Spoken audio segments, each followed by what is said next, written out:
Hi friends. ఈరోజు ఒక interesting story చెప్పుకుందాం. అది మీ లైఫ్లో కొన్ని సందర్భాల్లో ఉపయోగపడుతుంది. సో దానికోసమే ఒక మంచి స్టోరీని ఎంచుకోవడం జరిగింది. సో స్టోరీలోకి వెళ్తే, రఘు అనే ఒక వ్యక్తి, అత్యంత దైవభక్తి కలిగినటువంటి వ్యక్తి, ఒక చిన్న గ్రామంలో నివసిస్తూ ఉండేవాడు. అతను నివసిస్తున్న ఆ విలేజ్ పక్కనే ఒక నది ప్రవహిస్తూ ఉండేది. అయితే ఈ రఘు ఏంటంటే, ప్రతి చిన్న పనిలో కూడా తను నమ్ముకున్న దేవుణ్ణి స్మరించుకొని ఆ పని చేస్తుండేవాడు. దేవుడికి సంబంధించిన పూజలు, వ్రతాలు, ఇవి ఏ కార్యక్రమాలు ఏ ఉన్నా సరే ఆయన ఖచ్చితంగా ఫాలో అయ్యేవాడు. అయితే ఒకానొక వర్షాకాలంలో వాళ్ళ ఊరి పక్కనే ఉన్న నది ప్రవాహం పెరిగి వాళ్ళ ఊరిలోకి నీరు వచ్చేస్తుంది. సో నీరు ఉధృతికి ఆ ఊరు మునిగిపోయే పరిస్థితి వస్తుంది. అప్పుడు ఆ ఊరిలో ఉన్న వాళ్ళందరూ అక్కడి నుంచి పరుగులు తీయడం, అదే సురక్షిత ప్రాంతాలకు వెళ్ళిపోవడం స్టార్ట్ చేస్తారు. అయితే రఘు మాత్రం అక్కడే తాను నమ్ముకున్న దేవుణ్ణి స్మరించుకుంటూ అక్కడే వాళ్ళ ఇంట్లోనే కూర్చుంటాడు.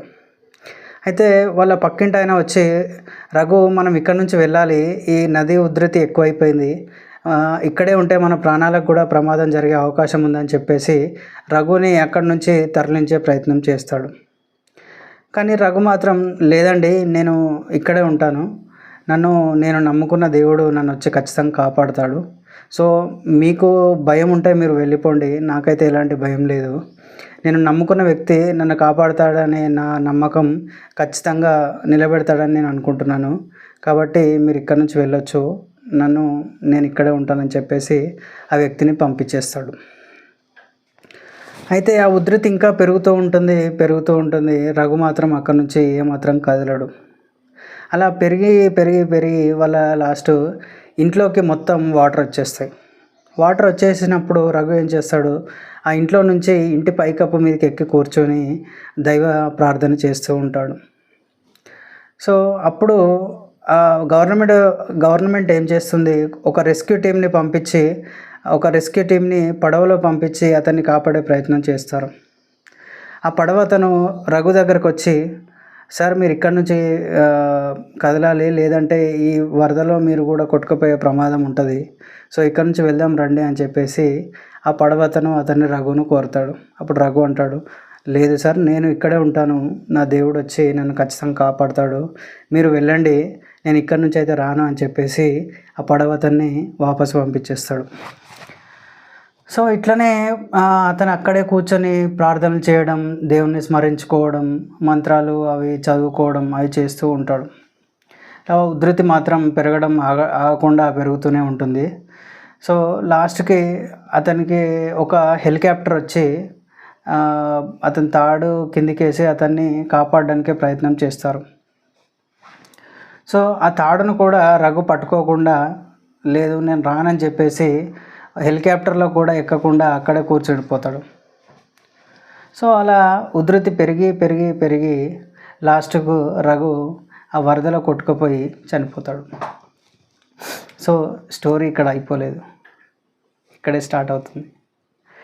అయితే అలా చనిపోయిన వ్యక్తి దేవుడి దగ్గరకు అతని ఆత్మ వెళ్ళిపోతుంది. అప్పుడు దేవుడు కనిపించగానే కోపంతో రఘు ఊగిపోయి, అయ్యా, నా జీవితకాలం మొత్తం మీకు పూజలు వ్రతాలు చేయడానికే నేను సమయం కేటాయించాను, కానీ నేను కష్ట సమయాల్లో ఉన్నప్పుడు మీరు నా దగ్గర రాలేదు, నన్ను రక్షించలేదు, సో నా జీవితం మొత్తం మిమ్మల్ని ప్రార్థించడానికే వేస్ట్ చేశాను, మిమ్మల్ని పూజించడానికే నా సమయం అంతా వృధా చేశాను అని దేవుడి ముందు అతను చాలా బాధపడుతూ ఉంటాడు. అప్పుడు దేవుడు అంటాడు, నాయనా రఘు, నేను నిన్ను కాపాడలేదని నువ్వు ఎందుకు అనుకుంటున్నావు, నేను నిన్ను కాపాడడానికి 3 సార్లు వచ్చాను, బట్ 3 సార్లు నన్ను గుర్తించకపోగా నన్ను అక్కడి నుంచి వెళ్ళగొట్టావు అంటే అప్పుడు రఘు ఆశ్చర్యపోయి, మీరే వచ్చారా, ఎప్పుడు వచ్చారు, ఎలా వచ్చారు అని చెప్పేసి రఘు దేవుడిని క్వశ్చన్ చేస్తాడు. అప్పుడు దేవుడు అంటాడు, వరద ప్రారంభ దశలో నేను మీ పక్కింటి ఆయన రూపంలో వచ్చి నిన్ను కాపాడదామని వచ్చాను, బట్ నువ్వు నన్ను గుర్తించలేదు, అక్కడి నుంచి నన్ను వెళ్ళగొట్టేశావు అని చెప్తాడు. రెండవసారి ఒక పడవ వేసుకొని వచ్చాను నీ దగ్గరికి. అప్పుడు కూడా నువ్వు నన్ను గుర్తించలేదు, అక్కడి నుంచి నన్ను వెళ్ళగొట్టేశావు. సరే పోనీ అని చెప్పేసి మూడోసారి హెలికాప్టర్లో వచ్చాను. హెలికాప్టర్ నడిపే వ్యక్తి రూపంలో వచ్చాను, కానీ నువ్వు నన్ను గుర్తించలేదు. సో నన్ను నువ్వు గుర్తించకపోవడం నీ తప్పు. భక్తుడిగా నేను కాపాడుకోవడం నా ధర్మం. నా ధర్మాన్ని నేను కరెక్ట్గానే నిర్వర్తించాను, కానీ నువ్వే నన్ను గుర్తించలేకపోయావు అని చెప్పేసి దేవుడు చెప్పి అక్కడి నుంచి మాయమైపోతాడు. సో ఈ చిన్న కథ నుంచి మనం ఏం నేర్చుకోవచ్చు? మన జీవితంలో కొన్ని విషయాల్లో కొంతవరకే మనకు నమ్మకం ఉండాలి. అంటే మన జీవితంలో ఫ్యామిలీ మెంబర్స్ని కానీ, రిలేటివ్స్ని కానీ, ఫ్రెండ్స్ని కానీ ఎంతవరకు నమ్మాలో అంతవరకే నమ్మాలి. మన కష్టం వచ్చినప్పుడు వాళ్ళే 100% తీరుస్తారనే నమ్మకం ఎప్పుడూ పనిచేయదు. రెండో విషయం ఏంటంటే, మనకు ఏదైనా కష్టం వస్తే ఆ కష్టం నుంచి ముందుగా మనం ఎలా బయటపడాలి అనేటువంటి విషయం విచక్షణతో మనమే ఆలోచించి దానికి పరిష్కారాలు మనమే వెతుక్కోవాలి తప్ప ఎవరో వచ్చి మనల్ని కాపాడుతారనేటువంటి ఒక గుడ్డి నమ్మకం మన జీవితంలో పనికిరాదు. కాబట్టి ఈ కథ నుంచి మనం ముఖ్యంగా తెలుసుకున్న విషయం ఏంటంటే, అతి నమ్మకం ఎప్పుడూ ఎవరి మీద ఉంచకూడదు.